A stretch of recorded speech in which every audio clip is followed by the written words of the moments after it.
Today on Investigate TV Plus. People are trapped in the bathroom. We got hit by a tornado. The deadly wrath of a tornado stirs up calls for change and reveals concerns about safety protocols. There's just no reason for it. They can't afford a shelter. Our investigation uncovers what's being done to protect the warehouses where you shop or work. Nobody wakes up and thinks this is going to be the day I die. Plus, catching online impersonators that copycat accounts. So I'm just chasing the ghost. We ask why it's so hard to get them removed and what you can do to protect yourself. It's cyber stalking, it's cyber harassment, and it shouldn't be allowed. And the fight to save endangered species. I hope they take away that they're seeing a species that potentially no longer exists in the wild. We go behind the glass to see how researchers are nurturing new life and inspiring the next generation. That is always the goal, to put animals back into the wild. In-depth stories that inform and inspire. You're watching Investigate TV Plus. Tornadoes are nature's most violent storms. The National Weather Service says that they can drop from a powerful thunderstorm in an instant, causing death and devastation in just seconds. I'm Tisha Pell. And I'm Lee Zurich. Much about tornadoes remain a mystery, but they can pack winds more than 200 miles per hour and leave a path of damage a mile wide and 50 miles long. More than 1,000 tornadoes are reported in the U.S. each year. That's typically more than anywhere else in the world. They result in nearly 100 deaths and 1,500 injuries annually. The storms also cause millions or sometimes billions of dollars in damage to property and crops. And forecasters warn tornadoes can happen anytime, anywhere. In fact, they've been reported in all 50 states. NOAA says how tornadoes form is not fully understood. So during severe weather, it's important to follow the watches and warnings in your area. Oftentimes, this means you need to find shelter. Try to put as many barriers between you and the outside as possible. But that can be easier said than done, as not all buildings have storm shelters. In November 2018, 2 people died when an EF1 tornado hit near an Amazon distribution facility in Baltimore, Maryland. During the storm, part of the roof came off and the walls collapsed. A similar scene unfolded 3 years later at a warehouse outside St. Louis. Reporter Susan Elcori investigates how the construction of the building could have played a role and questions Amazon about what they're doing to protect workers. On December 10th, 2021, 911, where's your emergency? The Amazon warehouse got hit. panic 911 calls People are trapped in the bathroom. We got hit by a tornado. from people working in an Amazon warehouse The building just fell out of nowhere. I need help! Help! when an EF3 tornado swept through Edwardsville, Illinois. Nobody wakes up and thinks this is going to be the day I die. Alonzo Harris was one of 40 employees who survived.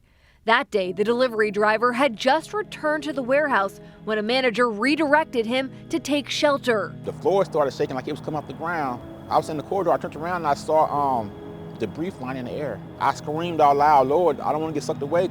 6 people who took cover in a bathroom never made it home, including Alice McEwen's only child, Austin. It ripped my heart out, basically. I mean, it was the worst day of my life. The warehouse did not have a storm shelter, but OSHA investigated and found Amazon met minimal federal safety guidelines.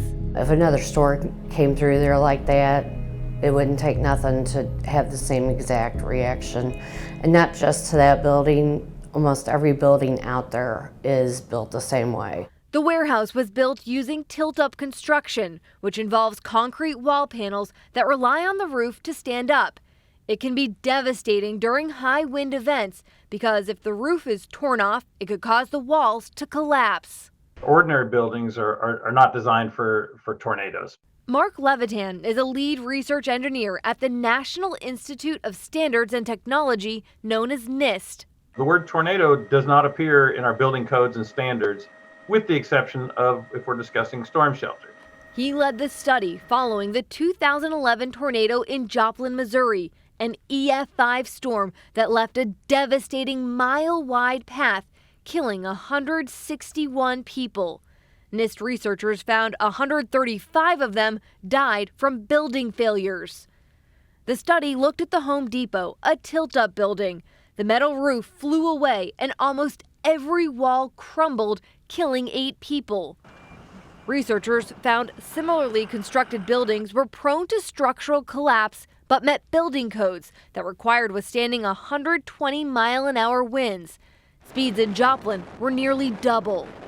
Have there been any conversations about adding storm shelters to those types of buildings that we know could be more vulnerable? NIST recommends that we install storm shelters across a wide range of building types in the most tornado-prone regions of the country. Since Joplin, federal building codes changed to require storm shelters in schools and critical infrastructure such as fire and police stations, but they're still not required in warehouses and commercial spaces. If the goal is to protect life safety, then that's the most important thing would be to install a storm shelter. A new warehouse stands at the site in Edwardsville, but it doesn't have a storm shelter.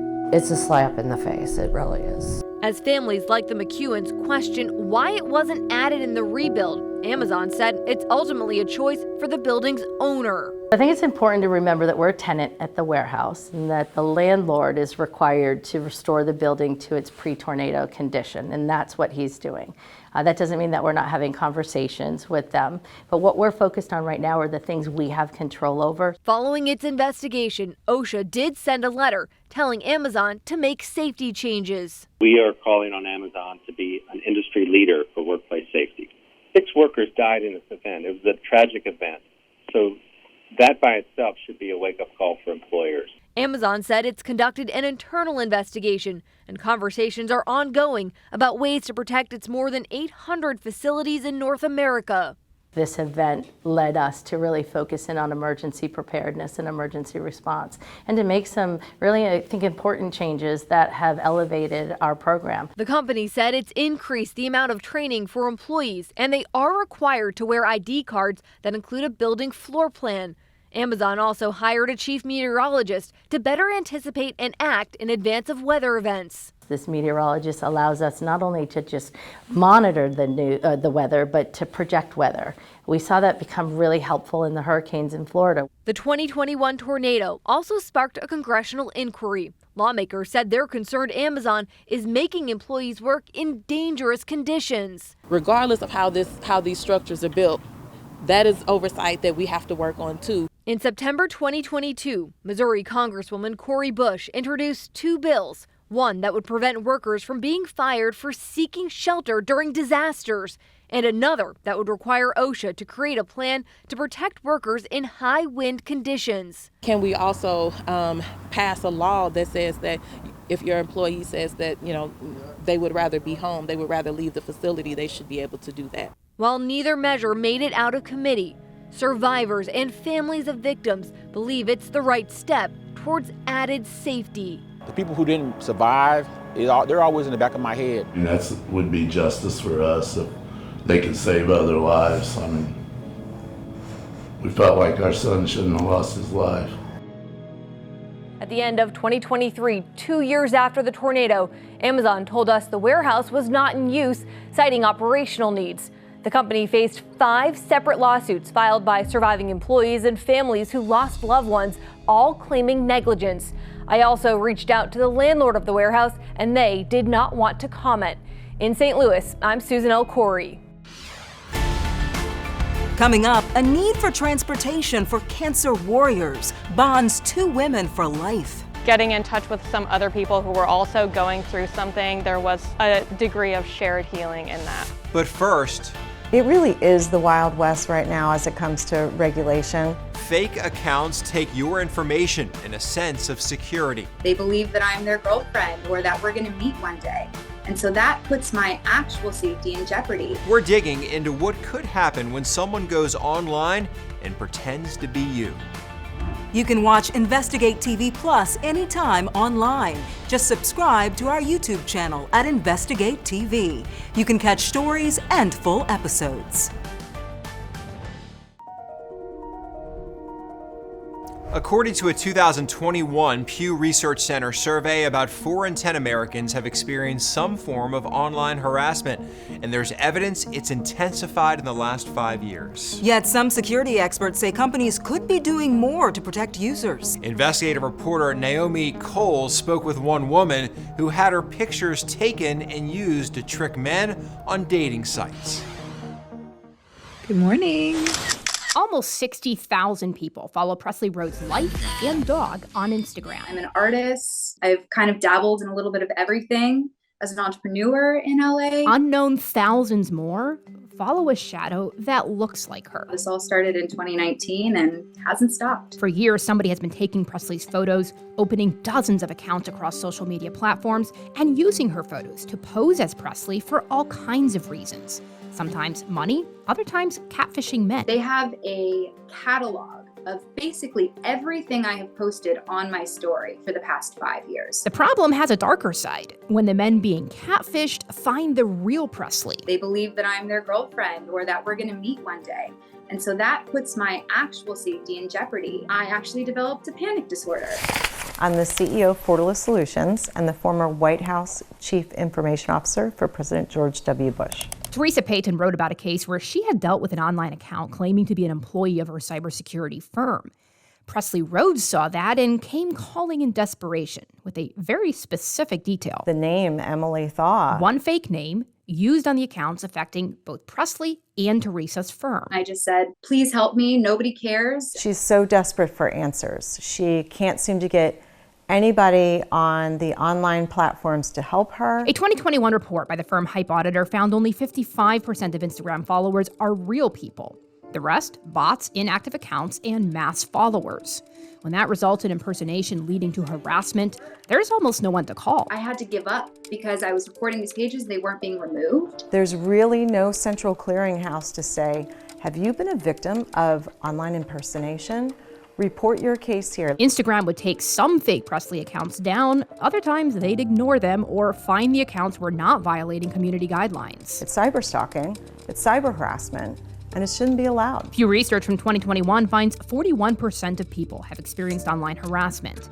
And experts say the ability to get help through the law remains slim to none. It really is the Wild West right now as it comes to regulation, and it's only going to get worse with deepfake AI videos, deepfake voice cloning. Meanwhile, Presley has brought in an attorney to help after police didn't. But the new fake accounts keep coming. So I'm just chasing a ghost.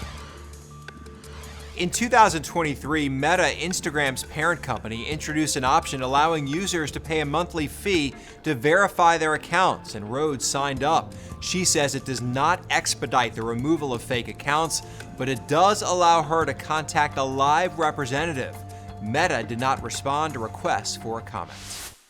Experts suggest you can do the following to protect yourself. Keep a document trail, just like Presley did. Report it to the social media company and the FTC. You can also report it to the FBI's Internet Crime Complaint Center, or IC3. Still ahead, a much-needed lift for those going through a tough time. Okay, girl. See how a car ride is helping 2 women heal. But first, an in-depth look at the intricate operation to save a species from the brink of extinction. Our in-depth coverage continues. You can get connected to InvestigateTV Plus on all social media platforms.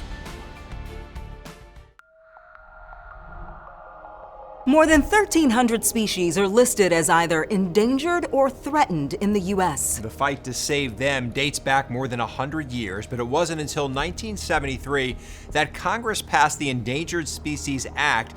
In the last 50 years, it's helped save hundreds of species from extinction, including the American bald eagle. And experts at the National Zoo in Washington, D.C. are a critical part of that effort. Reporter Heather Graff has a success story, and this one involves a culturally significant toad that's been virtually extinct in the wild for more than a decade. Well, even though they're bright yellow, right, they're not the easiest to see. Perhaps the first thing you should know about the Panamanian golden frog Can you see him? is that it's not actually a frog. It is a toad, right? So it's a beautiful species, but it is a toad. A toad, despite its name. So there's one here. And Matt Evans says that's just the beginning of what makes this amphibian so unique. One of the really interesting things about it is that it's culturally very significant to Panamanian culture.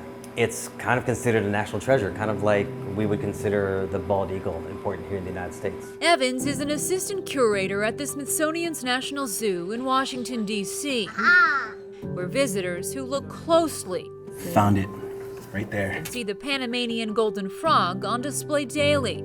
I hope they take away that they're seeing a species that potentially no longer exists in the wild. People have not really seen this species in the wild, I believe, since 2009. The public exhibit inside the Reptile Discovery Center tells the story of the toad now facing imminent extinction due to a fatal skin fungus that's spreading rapidly across Central America.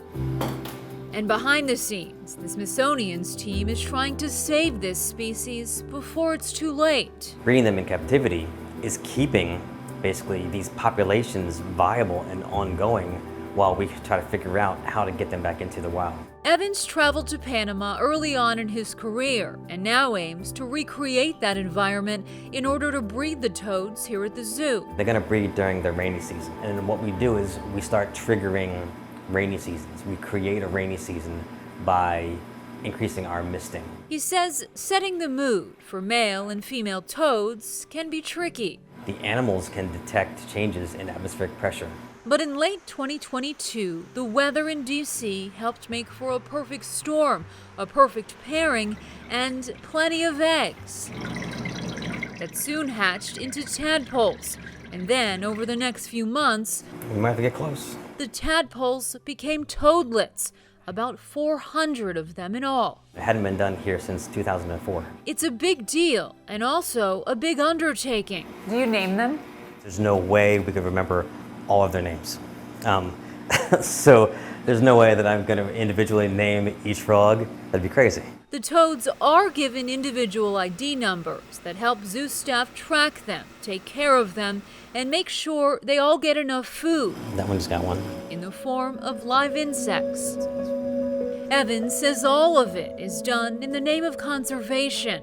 It's pressure, but it's pressure that you take on when you say you want to work with these individual species. The proud parents seen here, and as for their still growing offspring, some will serve as animal ambassadors at zoos across the country, while others will take part in research projects or future breeding efforts. We have a responsibility. So that one day, the Panamanian golden frog can return home.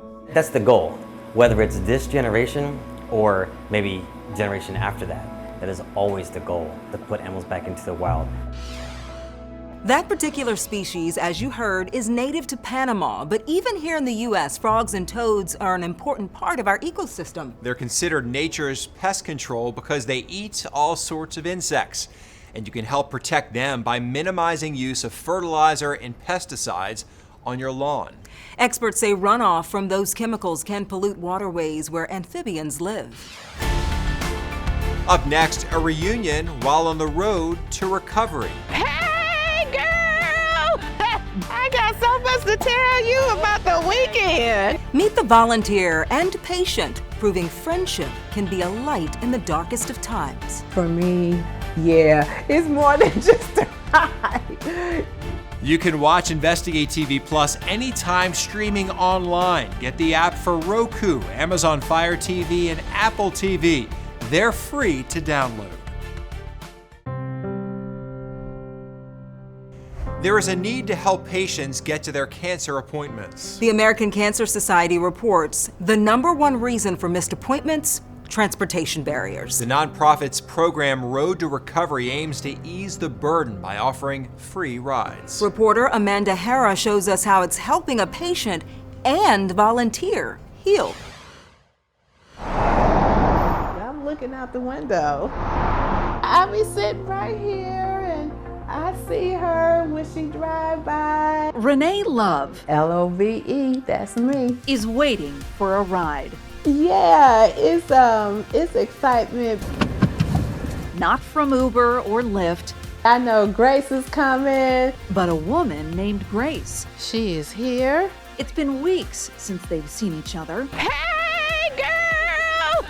But Renee says Grace is worth the wait. I got so much to tell you about the weekend. The friendship they share is a perfect distraction for where Renee, Okay, fill me in. is actually going. Girl, this weekend, my daughter, she turned 27. Does she help you forget that you're going to an appointment for cancer? Any opportunity that you have, to take your mind off of it. Renee has a doctor's appointment to monitor her cancer. Yeah, what is this appointment for? This is my kidney. And Grace is driving her Building B, you said? as a volunteer through the American Cancer Society. The way I'm feeling right now, I wouldn't drive anywhere. All right, see you in a minute.